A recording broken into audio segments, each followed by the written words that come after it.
ni na makabuha o sakyanan. Kaya ito ako amiga. Kabalo na din kang Francis, malamig ka. Di mo ba nakabalo? Hindi ka. Di ba ito? Hindi ano pa, mamalit mga kami, mali kabalo ko. Blind! Nain ang tao mo gamit, ana, hindi ka po, no?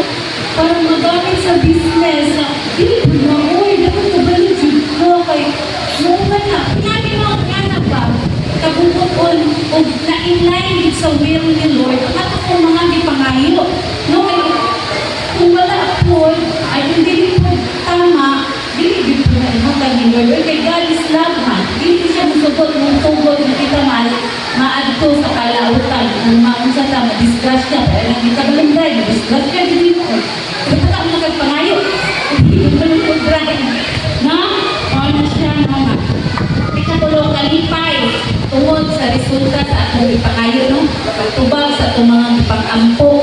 Hindi lang kay sa emosyon na nalipay ka kay itubag. Kasi Ginoo sa inyong mga pag-apo. Kundi, nalipay ka kanakit connection with God the Father. Ganit sa ato pa sa una, layo ka. Diha kang God the Father. Tungod kay makasasala, nangimulag ka nagto sa God the Father. Tungod sa atong mga nabuhat na sala. No? Muna ito nag-decide si God the Father and Jesus and the Holy Spirit. Kaya padala ang iyong buntong anak aron kita makabagong ng kaliwasan. Kaya wala ito po sa itong mga sala. Kundi ang pagpalansang ni Jesus na ito sa cross. Paghugas sa iyong dugo sa itong mga sala. No? Isa din ikaw, ang iyong anak, din ka makaingon. Ihatag na ko niya ang anak para ibayad sa iyong utang. Yun, no? Pero si Jesus, si God the Father, ditugod siya kung sa iyong gugma, no? O, bitaw na, iyang ang gihatag ang iyong butong anak. Ano kita? Makabatong ng kaluwasan. Kaya naing kambyo sa kinabuhin walay katapusan, kundi ang pagpakamatay ni Ginoong Kristo para kanato. Ang ikaw, kung ako makabatong ng kaluwasan, no? Ikaduhang kinabuhin walay katapusan. Ikaw pa, relasyon diha sa amahan mo, makaingon ka ha. Sa una, layo kaayo kay mo subaybayan mo ang Bible, dili ka basta-basta kuan kay ang God Father, kung di pareha ng Moises, ang kuan na makadungog sa tingo. Mga tao sa una, magpago pa kang Moises kung unsay gingon ni God Father. Kay kung makadungog sila sa tingo ni God Father, sa dalugdog, mangurog na sila sa kahadlo, nakaroon na accessible kaayo kay naa si Jesus, makadungog ta sa Diyos Amahan sa pagpangayo sa itong mga gikinahanglan. Dili na ta maglisod, ginaawhaw ang matagasan, ginatudlo, dili mga mag-ampo, pinaagi sa itong mga pag-ampo, makapangayo kita sa Diyos Amahan sa tubagon kini sa pangalan ni Jesus, no? Pinaagi sa katulang, sa kabubuton nahihilyon o na-inline sa kabubuton sa Diyos. Amen? No, kaya nag-ingon din nga mamalit na kagkuanay ka na inig-abot niya kung adlaw din sa 1:23. Inig-abot niya kung adlaw din ang kabupangayo ka na po. Isat unsa, sultihan mo ka mo, ang amahan, muhatag ka niyong isat unsay inyong pangayoon. Pinaagi sa akong ngalan. No? Klaro kayo, isat unsay akong pangayoon. Hindi lang mga daon na tumatag yun. Pinaagi ka Ginoong si Kristo. No? Amen? Nakakatumanan sa kabubuton sa Diyos, mo kini ang pag-ampo. No? Kaya kung kita Kristohanon, hindi ka kalumampo. Hindi ka may impuon. Less power din ka. Kaya ini, gahumne na tumatag ka na ito. No?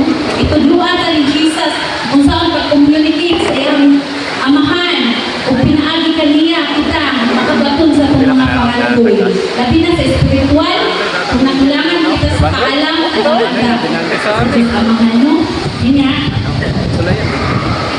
Diri po sa Juan 14, 13-14, nandito sa 14. O buhaton ko bisan ko sa inyong pangayoon sa pagmalan. Aron himayaon ang amahan pinaagi sa anak. Kung mangayo ka mo bisan unsa sa akong ngalan, buhaton ko kini. No? Buhaton yun saad na sa God the Father and Jesus Christ. Ngayon yung ihatag ang atong mga gipangandoy, labi na sa spiritual na kahit alam kay need bigid nato ang Panginoon ni Holy Spirit para maka-share ka. Ikaw pa, connection niya ang Holy Spirit, no? Kaya nagalihok nato karon kang Holy Spirit. Siya ang nag-deliver, nagapaminaw kang Jesus Christ aron kita makakul. Makahibalo. Ana sa Juan 4:24, ang Diyos Espiritu, katong magsimba kaniya, tinahala magsimba diha sa Espiritu o sa kamatuoran. Mao na si Holy Spirit nagatudlo ka na og kamatuoran, ang katuyuan mao ang kamatuoran nga kita makatulog kaluwasan. Ikaw makaila ka na og relasyon ni Jesus Christ and og ni God the Father. 1:16 niya ang Holy Spirit pag nag-work ka na sa pagtudlo, sa pagpadlo, sa pagkailang makita na malakas, no? Usahay na mga Kamera, ayahayo, sa kamera. tuwang kabray, nakaanang tagpanulti. Ay, nakita manulti. Garbuso, no? Mo na makaan, mo na yung word ni Holy Spirit sa 1:16 city o hanto sa usi. Apan, ang tinuod mao na mas makaayo kaninyo nga biyaan ko kamo kay kung dili mo ani kaninyo ang magtatabang. Apan kung biya ako ipadala ko siya kaninyo.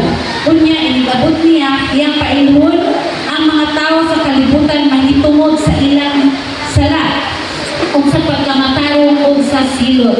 Paingon sila sa ilang sala kay wala na sila mutuo kanako, no? Si Holy Spirit ang nagpailang ang God the Father at Jesus Christ.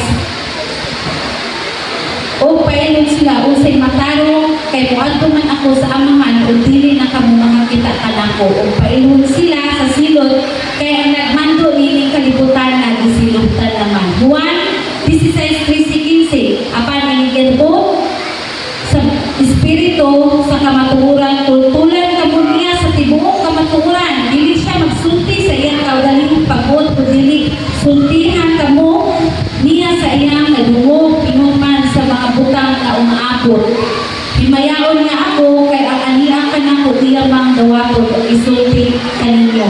Ang tanan nga iya samahan ako busa ingon ako nga dawaton sa Espiritu ang ako ihatag kaniya o isibuyong niya kini kaninyo. No, klaro kayo na si Holy Spirit ang ang musulti nato nga umutudlo sa kamatuoran o ubanyo ka nato. Salamat kaayo, no? Dalay ko ng Diyos, walay katapusan, doon himaya para lang kaniya. Ang punta para sa Lord ng prayer. Dahil Father in heaven, salamat kay Lord Gusta makagabawon sa tanan. Salamat Lord God na karon Lord, makaduol kami kanimo Lord God. So sa mga pag-ampo, yung tubawon piniginong pinaagi sa inyong bugtong namo ang lulubos at Ginoo. Salamat kaayo Lord. Kaya kami makaduol kanimo Lord, makapangayo kami sa mga pinatid kami kanang kulangan Lord God. Even man Lord sa mga needs Lord God. Even man Lord kami pinaagi sa mga balatian, makapangayo kami kanimo Lord God, pinaagi sa mga pag-ampo Lord God. Salamat kay sa inyong pulong Lord. Holy Spirit, salamat ikaw magabadlong ka na mo, magatudlo. Lord, inindapita Lord kung nasa ng balaang presensya Lord, laing pangalan na mahimaya at tuboy, layan kung tinitalin mo lamang Lord, God Jesus and Holy Spirit, ikaw mag-work sa matag-usa sa kasing-kasing una-una Lord, ang tanang pulong Lord, ilang masaktan Lord God, kay ikaw Holy Spirit, ang magpasabot ka na mo Lord God. Oh, hallelujah, Lord God. Lord, pinagkita talusin ang ibubuo, Lord, kung balay-buwan sa kaaway ng kapag-ilabot, mga samot-samot, Lord. Ang inyong pulong, binulang tawag lang mga panahimo ka na magbaho. Lord God, kaya ang inyong pulong, lahat ang magpinabuhi, kagawasan.